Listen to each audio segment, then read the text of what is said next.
Welcome to the Hunter Tale podcast. I am here in Sao Paulo, Brazil. I absolutely find this place to be amazing. I'm loving it. But I told you that I'm going to be doing this new series of diving into the Red Book by Carl Jung. What I'm doing is I'm finding excerpts and passages that I think work really well in understanding our world, our existence, and really just how we can come to a higher level of mental stability, mental wellness, because that's what it's all about. I have been speaking with my girlfriend a lot about wellness in the wellness industry. And the fact that the wellness industry is like acai bowls, right? Acai is this smoothie-like bowl that you can get at a lot of wellness and vegan restaurants and places like that. And when you typically get it, it's sweet, it's really tasty, it's fun, it's enjoyable. But true acai is bitter.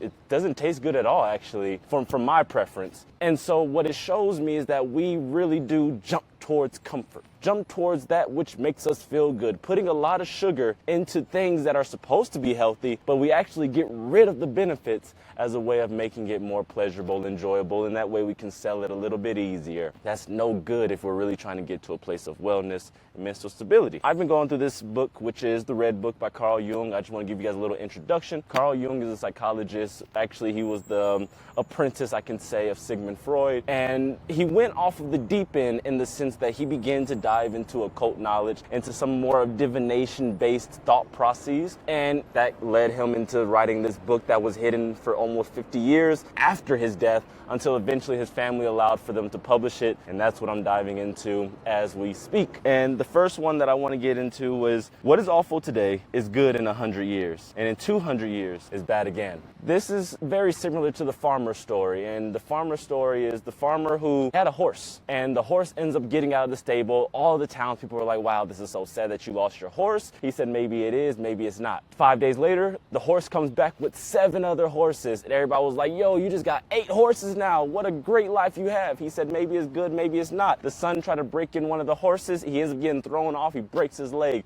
Wow, how sad. It just was this continual cycle and this wheel of good and bad. And if you are responding to the actual stimuli, you're missing the potential of how good it could be.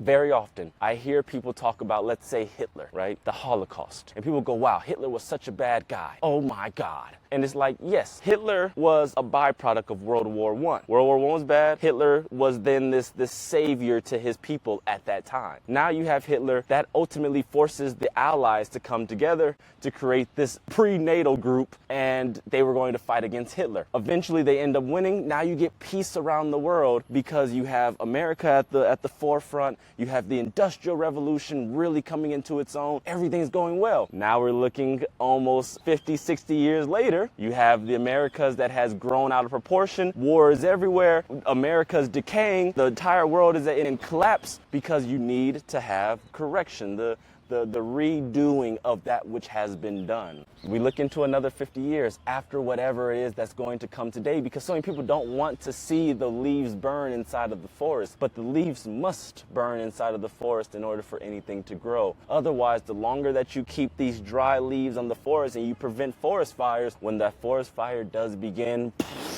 it will be an explosion. So you have to see the leaves burn. But it's not necessarily good nor bad. We give credence to good or bad. It only is. So even if Trump is this egotistic maniac that's going to cause the world to go into a World War III situation, it was supposed to happen. And he is nothing more than a catalyst for that which needs to happen in order for us to move into the next stage of our evolution. You see how beautiful that is? You see how much less fear you move into the world with when you see that which we're afraid of is nothing but that which is supposed to actually make us stronger. That takes me into my second passage that I want to read to you. Birth is blood and torment. So many girls that I talk to nowadays, I ask them, hey, would you want to have kids? And they're like, no. Not only do I not want to give up my freedom, not only do I not want to give up my pursuit of individual happiness, I also don't want to deal with the pain and suffering that having a child is going to incur. And what you find is that you can't grow anything significant if you're unwilling to go through the trials and tribulations, which makes it meaningful. Going to the gym is not fun. The first couple of times is blood and torment, sweat, equity, stress, and strenuous ins and outs. But after a while, you begin to realize, ooh, this feels good. My muscles are beginning to get much bigger. My brain is getting much sharper. I'm making community, and now it's worth it. That blood and torment was worth it all along.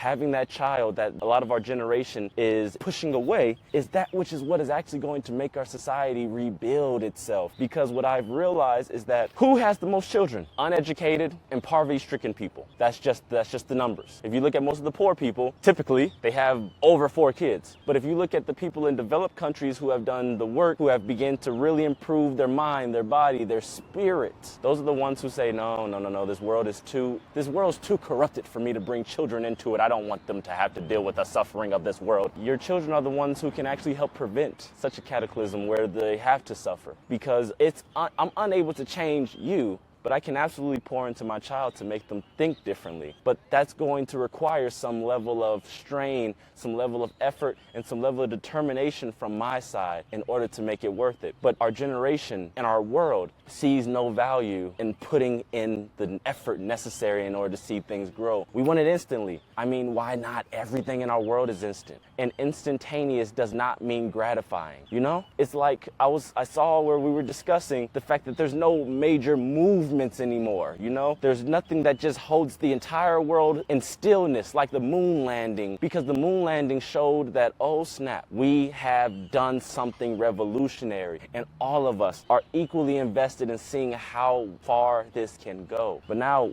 we're in our little algorithms. We're getting fed as soon as we wake up. Whatever you want to see. Is it booty? Is it trees? Is it a side bowl? Is it your favorite celebrity? It doesn't matter. You're going to get it at your fingertips. So why is it that you care? If I can get $1 billion right now, it doesn't mean anything to me. What actually means something is the journey in order to get to that which it is that you want. That's where the beauty comes. That's where the mindfulness of obtaining is present. It takes place. Otherwise, it means nothing. Beauty comes from not the actual object that it is that you have, but it is the journey in order to obtain it. I wish you nothing but love, truth, inspiration, confidence, clarity, and consistency. And this is the Hunter Tale Podcast. More content is to come. More diving into the Red Book by Carl Jung, as we are able to take from it, understand our existence through it, and understand that I am you and you are me. Thank you, brothers. Thank you, sisters. And I'll speak with you soon.